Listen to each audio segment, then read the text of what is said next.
They say I'm different. They can go the keys and I leave them. And they gotta say what I wish for, but it's too late. With the fall, with the best now, with the go.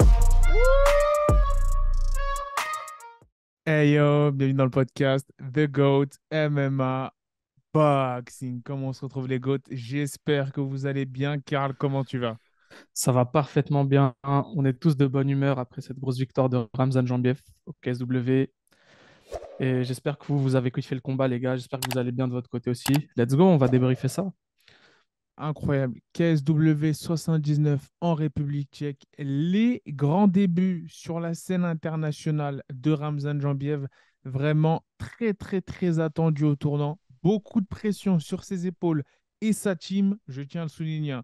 Pas que Ramzan, mais aussi Hatch, Arnaud Templier, tous les coachs, un peu tout le monde, parce que c'était, on va dire, on allait savoir si vraiment leur stratégie, entre guillemets, allait payer, allait s'exporter, entre guillemets, attendre, faire des combats au 100% fight. D'ailleurs, c'est pas fini, il peut retourner au 100% fight et commencer à entamer son ascension internationale au KSW. Et là, pour le moment, le scénario parfait est en train de se réaliser. Bravo, félicitations. On va parler du combat en général, de ce que peut impliquer une telle victoire, potentiellement pour la suite du loup noir, et tout simplement notre réaction à chaud. Déjà, toi, Karl, qu'est-ce que tu as pensé ça s'est fini en 2 rounds, mais des 2 premiers rounds du combat en général, comment est-ce que tu as attendu cela? Alors, ça s'est passé comme prévu, vraiment. C'est ça que j'imaginais pour un premier combat au KSW de sa part. Il a totalement dominé son adversaire dès le premier round. Il a fait travailler son striking agressif et il a fait travailler aussi sa lutte surtout, qui a déstabilisé son adversaire. Il l'a fatigué très très vite. Franchement, dès la fin du premier round, on a pu voir que son adversaire était vraiment n'avait plus grand-chose au niveau du cardio. Et je pense que mentalement aussi, il a pris un coup parce que je pense qu'on peut être tous d'accord qu'il n'y a pas un compartiment dans le jeu où Ramzan n'a pas dominé son adversaire. Qu'est-ce que tu en penses, toi?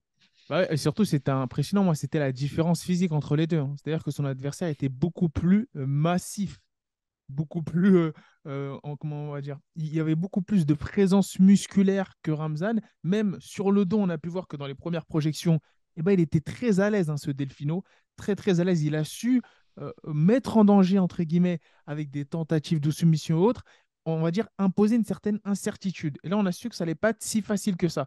Donc, à l'entame du deuxième round, on s'est dit, ça va pas être une promenade de santé. Et là, Ramzan a sorti ce setup magnifique dont tu peux nous parler, hein. Ça nous a rappelé quelqu'un, je pense, hein, Karl, hein. Ah, mais ça nous a directement rappelé un upset de Leon Edwards sur Kamaru Usman. Effectivement, en fait, il a très très bien setup ce high kick du droit. Il a envoyé le U2, il a commencé par le gauche. Et en lançant sa droite, en même temps, il a commencé à lancer son kick et il l'a envoyé et ça a fait mouche. Malheureusement pour le Brésilien, il a voulu désaxer, mais il a désaxé du mauvais côté. Et il a désaxé sur la droite de Ramzan et du coup, le coup de pied droit est venu de plein fouet dans l'angle mort du Brésilien, hein. Le Brésilien, il regardait la droite de Ramzan et il n'a pas vu ce kick venir de haut en bas en pleine face. C'est vraiment le kick de Leon Edwards en effet miroir. C'est vraiment la même chose. C'est ça, et il est tombé net. Pas besoin de grand end pound, pas besoin de finition au sol, c'était fini, il dormait. Et voilà, c'est vraiment très impressionnant quand on voit vraiment depuis, je dirais même son dernier combat aussi au 100% fight, cette évolution du striking de Ramzan. Il faudrait qu'on en parle, il faut vraiment se poser sur ce sujet parce que Ramzan, c'est plus seulement un lutteur, c'est plus seulement un fighter unidimensionnel. Il l'a prouvé maintenant, c'est pas le premier combat où il le prouve. Il a confirmé avec ce combat au KSW, c'est vraiment un combattant très complet, Ramzan. Et je pense, vu son âge et vu son nombre de combats, il est vraiment encore au début de sa carrière et je pense que la marge de progression est vraiment énorme. Alors moi, j'ai envie de dire, comme j'étais présent, je suis allé voir justement son dernier combat au 100% fight, j'ai envie de dire, I'm not surprised. C'est-à-dire, je suis pas trop surpris. C'est-à-dire que, en effet, je suis surpris du chaos, de la manière. C'était vraiment fantastique, phénoménal, d'élite, magnifique. C'est-à-dire que même dans les jeux vidéo, c'est dur à caler ce genre de choses. Par contre, le fait qu'il ait gagné de cette manière-là, face à un adversaire invaincu, on le rappelle, certes, qui revient d'activité, mais qui était très dangereux, en la personne de Delfino, performer comme ça, à ses débuts au KSW, je sens un peu cette pépite, hein. Parce qu'il faut en parler déjà. Il faut parler du fait que les négociations ont pris un certain temps entre Hatch et Martin, CEO du KSW. Hatch a bien précisé que pour une pépite du niveau de Ramzan, avec le calibre qu'il peut te ramener à l'international, je ne peux pas, on va dire, settle for less. Excusez-moi l'anglicisme, mais je ne peux pas te l'envoyer pour un certain montant minimum. C'est-à-dire que déjà, c'est 6 combats. 6 combats au KSW, c'est magnifique. 6 combats avec la liberté de combattre au 100% fight. Et en plus de ça, pour son premier combat, il cale ce genre de performance. C'est un scénario parfait pour la Hatch Academy. De là, ouais, moi je Oui, pense que oui, dans ce- pour répondre à ce que tu viens de dire, c'est un scénario parfait. On sait que dans ces ligues-là, ça peut aller très très vite. Il suffit de caler une ou plusieurs grosses performances de ce genre pour très vite pouvoir accéder possiblement à un title shot, à un combat pour la ceinture. Possiblement aussi, là, on peut le dire, hein, avec une organisation comme le KSW à rayonnement international, on peut être sûr qu'il y a beaucoup d'autres grosses organisations qui ont pu voir sa performance et qui, je pense qu'il a pu taper dans l'œil de pas mal de personnes dans le milieu du MMA international. Et des victoires comme ça peut être vraiment décisif pour la carrière d'un combattant. Et je pense que s'il place des performances encore comme ça dans ses prochains combats, Ramzan ne sera pas à l'abri vraiment de recevoir des propositions de très grosses organisations mondiales. Et donc là, j'allais te poser une question. Est-ce qu'on peut enfin le dire? Parce que moi, je l'avais dit au début. Et je l'avais dit après son dernier combat, face à ce très gros danger, hein, justement. J'ai oublié son prénom, mais ce très gros guerrier du MFC, du Marseille Fighting Club. Mettez-le moi en commentaire, s'il vous plaît. Je vais te le dire, là, j'ai sous les yeux le palmarès, c'est Sofiane Belaïd, Belaïd, c'est voilà. ça? Très, très. Là, pareil, c'était un peu la même configuration. Très, très gros massivement. Et c'est là, justement, où j'ai compris, c'était la confirmation pour moi, bien avant qu'ils mettent ce KO là au KSW, que Ramzan était spécial. Blessure à l'œil. Blessure à l'œil très importante à l'œil gauche qui mettait son combat littéralement en danger. Il a quand même décidé de combattre et il a montré une palette technique en striking, d'abord dans un premier temps, qui m'a époustouflé. Mais là, j'ai l'impression que ça n'avait pas époustouflé tout le monde. Pourtant, j'ai dit, mais c'est pas parce qu'il est au 100% fight, ligue très respectable, qui cale cette masterclass-là qu'il faut pas respecter ça. C'est pas parce qu'il n'est pas à l'UFC qu'il faut pas respecter ça. Il a calé ça au 100% fight, des kicks retournés, des changements au niveau de malade. Et là, il a confirmé maintenant au KSW. J'ai envie de te poser une question, Karl. Est-ce que maintenant on peut dire que Ramzan Jambiev est une future superstar? Franchement, on peut le dire, on peut le dire. Je pense que c'est un petit peu tôt malgré tout, mais on peut dire en tout cas que ça peut être un futur grand. Comme je t'ai dit, la marge de progression, elle est encore, il a encore beaucoup de temps pour encore améliorer et peaufiner beaucoup, beaucoup d'armes dans son arsenal. Il y a un truc qui ne ment pas en tout cas, c'est son mental et quelque chose aussi qu'il faut souligner. Et c'est pas facile pour un jeune combattant. Il y a très peu de jeunes combattants, je pense, qui aujourd'hui ont cette capacité. C'est cette capacité à prendre des risques, à se mettre en danger, à y aller durant le combat. Et pour l'instant, ça paye avec Ramzan, ça paye, ça l'a payé au 100% pas être. Aujourd'hui, ça l'a payé au KSW. Il n'hésite pas à y aller, il n'hésite pas à possiblement donner des ouvertures pour son adversaire. Mais en tout cas, ça marche, il prend des risques et je pense qu'il mérite aussi probablement d'être récompensé par une performance de la soirée ce soir, le risque à payer. Je ne sais pas ce que tu en penses, toi. Comment dire, il a vraiment pas de mal à attaquer, à y aller, à lancer des offensives. Tu vois, en vrai, c'est pas facile. On se met en danger en MMA quand on combat de cette manière. Mais après, lui, je pense qu'il était vraiment confiant aussi de son côté face. Il a bien vu que son adversaire n'était pas au niveau aujourd'hui. Faut dire les choses, faut dire les termes.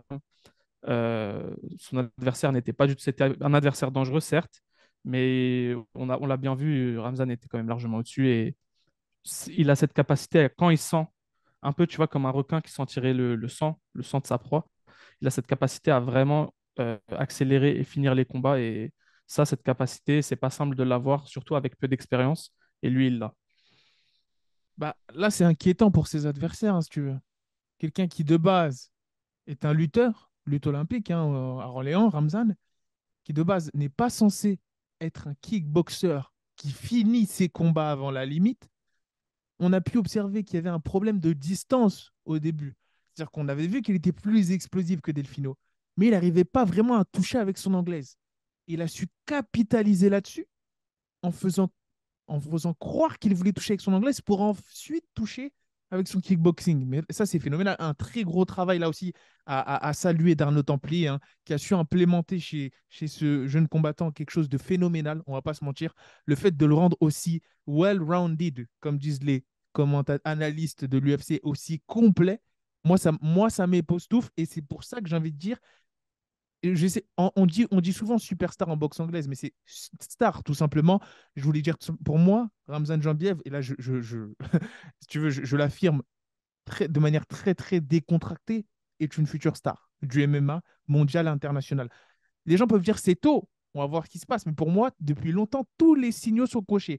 Après, je n'ai pas envie de trop, voilà, entre guillemets, comme disent certains, porter l'œil ou autres, mais en suivant les traces d'un Saladin Parnasse, ça va faire beaucoup, beaucoup de dégâts. Selon moi, beaucoup, beaucoup de dégâts, Bien sûr, parce que bien c'est que sûr. le début. C'est que le Bien début. sûr, il y a surtout quelque chose à ne pas du tout négliger, c'est que Ramzan a la pression depuis très longtemps et bien plus longtemps que sa signature au KSW. Et ouais. Et jusqu'à présent, malgré cette grosse pression, pour un combattant qu'on rappelle à 5 combats seulement. Aujourd'hui, c'était son 5e combat. Une telle pression et une telle réponse aux attentes et une telle réponse à ses haters, à ses détracteurs, mais aussi aux gens qui l'attendent au tournant, qui le voient gagner, bah, ça prouve qu'il a un très très gros mental. Et ça, quand on voit un tel mental, bien évidemment, qu'on peut affirmer que c'est probablement une future star, un futur champion de MMA. Et regarde comment. Pourquoi est-ce que je dis que le plan se déroule à merveille, notamment pour Hatch, pour le 100% fight aussi. Tu vois, tout cet écosystème français. Parce que là, il vient de prouver, avec cette victoire, qu'il y a du superstar material. C'est-à-dire qu'il y a du matériel de superstar, de star, pour certains, pour pas que je me fasse tirer dessus en commentaire. Il y a du matériel de star, de phénomène en la personne de Ramzan. C'est quelqu'un qui peut performer sous les plus hautes lumières à l'international et délivrer du chaos du spectacle. Lorsqu'il va le re-ramener à ses 100% fight, pour construire encore, le faire mûrir, cette carrière tranquillement. Mais là, c'est sûr qu'ils vont faire des sold out à chaque vente de billets qui aura un Ramzan dessus. Est-ce que tu te rends compte comment est-ce que Bien c'est, on sûr, va bien dire, un, sûr. un cercle vertueux, cette performance, tout ce qu'elle a engendré, sachant que c'est une victoire qui a été, entre guillemets, c'est un instant qui a été court, mais j'ai bien aimé la citation qu'il y a eu sur les réseaux sociaux de la Hatch Academy, c'est qu'ils ont travaillé durant des années, des mois, pour cet instant précis. Là, ça s'est Bien vu. sûr, bien sûr. Bien sûr, il y a même il y a quelques années, voilà, la Hatch Academy pouvait capitaliser sur son grand champion français qui est Saladin Parnasse.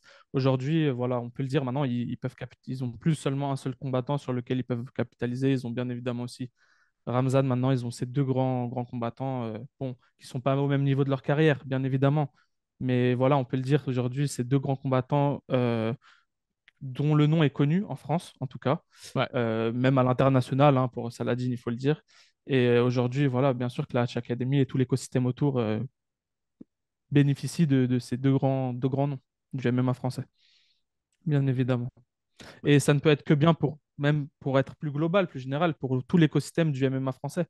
Des grands combattants comme ça, français, qui font le show, qui font des grosses performances à l'international, ça peut être que bien pour le MMA français. Et aussi, comme on l'a vu par exemple à l'UFC Paris, quand tous nos combattants français ont pu gagner, ça, voilà, ça met vraiment la lumière sur le niveau aujourd'hui qui est en France. Et j'espère que le reste de la scène MMA mondiale nous voit plus comme des petits rigolos et des petits nouveaux dans le circuit. Là, c'est un très gros, gros message qui a été envoyé. Dites-nous en les gouttes, parce qu'en commentaire, même quand je faisais, à chaque fois que je faisais des vidéos sur Ramzan, c'est pour ça que j'ai calmé. C'est pour ça que je préférais l'interviewer, pas faire de podcast sur lui et attendre qu'il performe, parce que les gens, j'avais l'impression que lorsqu'on parlait, c'était qu'on s'avançait un peu trop. Certes, là, il y a encore tout à faire. Mais là, pour moi, je trouve que c'est une étape qui vient d'être franchie. Là, clairement, il vient d'entrer et surtout, il vient de confirmer dans la cour des grands. C'est quelque chose de fort. Pour moi, c'est quelque chose de très, très important. Euh, on lui a mis, c'était pas un cadeau, hein, certes, Delfino. Les gens, ils peuvent dire, tu as dit que c'était. Pour moi, Euh, il était euh, au niveau, mais il n'était pas du pour, niveau de Ramzan. C'est-à-dire qu'il et est plus aussi du haut pour, niveau.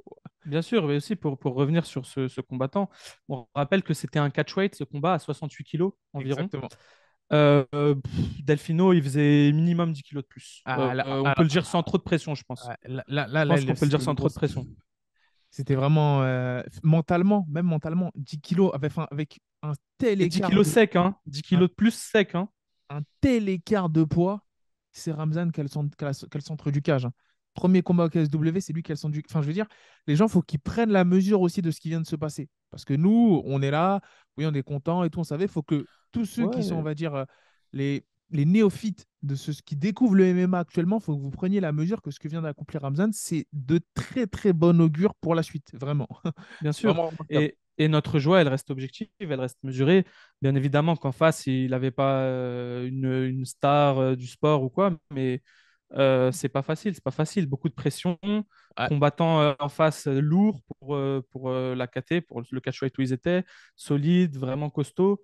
C'est jamais facile hein, d'aller combattre un combattant comme ça à l'extérieur. Et franchement, il l'a ultra dominé. Là, les gars, on parle pas d'une victoire sur le fil du rasoir ou d'une victoire de je ne sais pas comment, d'un coup de chance. C'est vraiment une domination. C'est une clinique de A à Z. Et il mérite vraiment ce finish. Vraiment, c'était mérité. Mérité d'avoir pouvoir avoir le KO. Parce que voilà, c'est la cerise sur le gâteau d'un combat maîtrisé de A à Z. Et Vraiment pour rappeler le magnifique. contexte, hein, pour ceux qui serait inconnu à comment est-ce que ce combat-là s'est fait, c'est suite à une succession d'annulations des adversaires de Ramzan. C'est-à-dire que le KSW a eu énormément de mal à trouver un adversaire à Ramzan, au Loup Noir, comme si, on va dire, il avait déjà une réputation à l'international, alors que là, il vient, entre guillemets, de l'approuver, parce que le KSW a présenté Ramzan comme une star française.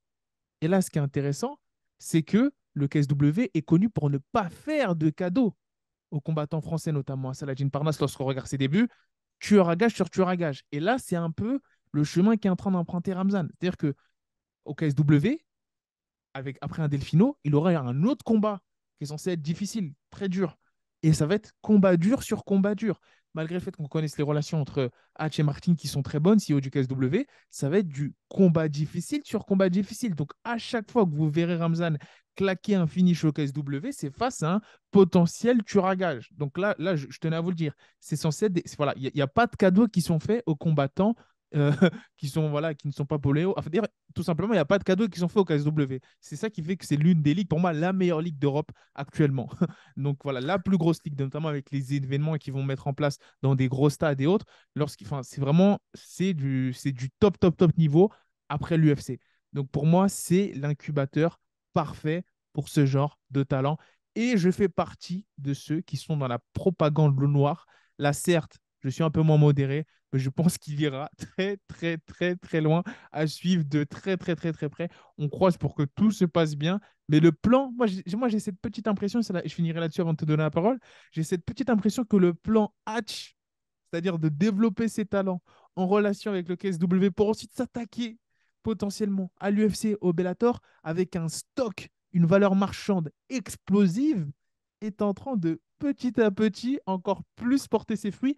Et il avait dit quelque chose d'intéressant dans l'une des interviews, The GOAT, Hatch, Stéphane Chauffourier, pardon, que le temps lui donnerait raison. Petit à petit, le temps est en train de lui donner brutalement raison. Bah écoute, c'est très intéressant à voir. On voit qu'il n'y a pas une seule manière, on voit qu'il n'y a pas voilà, une seule façon, un seul chemin possible aujourd'hui pour accéder à des bons salaires, des bons revenus par combat, pour accéder à de la visibilité, pour accéder à l'UFC. On voit qu'il y a plusieurs manières de le faire et tant mieux, c'est très bien pour tout l'ensemble de nos combattants français. Aujourd'hui, ça fait vraiment plaisir. Moi, je suis très content. Je vais être vraiment très général, mais euh, en quelque sorte, entre guillemets, cette victoire de Ramzan, elle montre, c'est un peu l'exemple parfait qui montre aujourd'hui que le MMA français vraiment prend une autre dimension. Ouais. J'espère qu'on va le voir aussi avec Cyril Gane face à John Jones. J'espère on en parlera, on fera une vidéo d'ailleurs, restez à l'affût là, la semaine qui arrive. Grosse analyse en préparation, ça arrive fort. Mais voilà, moi je suis très content. Depuis l'UFC Paris, je pense que le MMA français, il n'y a que du positif, ça fait que monter, que ce soit les organisations françaises avec le ARS, le MMAGP, le 100% Fight et autres.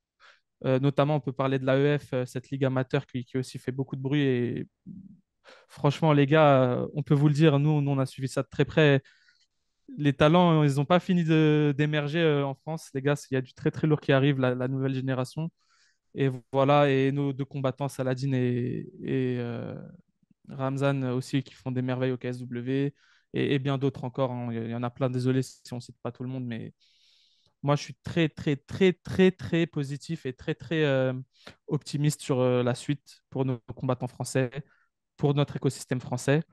Et voilà, et bien joué à Ramzan, bravo. Euh, on verra pour le prochain combat ce que ça va donner. Excellent. C'est vrai, big up à Willy Sirop, que tu as mentionné pour l'AEF. Et je terminerai là-dessus. Petite, on va dire, petite amuse-gueule du planning qui arrive dans les prochains jours. Là, il y a l'UFC qui va arriver avec John Jones Gan, historique pour les MMA français. MMA GP, Cédric Doumbé, Climas. Il y a plusieurs interviews que nous, on va faire, on va produire, on va couvrir durant la semaine qui arrive. Donc, restez à l'affût. Et oui, il y a des combats très intéressants MMA GP qu'on va couvrir. Puis juste après, on va enchaîner. Il y aura le Ares, justement, Ares 13, Ragnar Le Breton, Lanty. Et il y a la story du GOAT. Je vous prépare. Ça fait longtemps qu'on n'a pas lâché de story du GOAT, hein. Vous savez très bien que moi, j'aime bien m'appliquer, hein, sur les stories du GOAT. J'aime bien faire quelque chose de qualitatif, cinématographique. Je suis gourmand. Et c'est pour ça que je prends un peu de temps pour les lâcher. Une fois que tous ces événements français et internationaux sont passés, je vous balance la story du GOAT. Donc voilà. Donc c'était pour finir sur cette note. Je pense qu'on leur a tout dit, hein. Je pense qu'on peut leur dire le mot de la fin. Avant de leur Bah dire le voilà, mot de les la gars. fin, merci, merci, merci à tous ceux qui nous suivent sur les réseaux sociaux, Twitter, Instagram. On a commencé à faire des trades, les gars. Donc voilà, contenu, réseaux sociaux, on commence à en faire. C'est le moment de nous suivre. Il y a une raison de nous suivre maintenant. Merci à tous ceux qui continuent à nous donner de la force sur YouTube. Sans vous, on n'est personne, la communauté The Goat. On vous apprécie, on vous aime énormément. La propagande continue. Est-ce que tu auras un mot de la fin ou c'est bon, on peut leur dire le mot de la fin? Bah, merci à vous, les gars. N'oubliez pas, en commentaire, vous pouvez laisser votre avis. Vous pouvez répondre à la question Ramzan, future grande star ou pas? À vous de nous dire votre avis. Si c'est trop tôt ou si on peut s'avancer, à vous de nous le dire. On lit tous vos commentaires comme d'hab. Le mot de la fin, les gars, on peut vous le dire. Peace, les gars. Peace.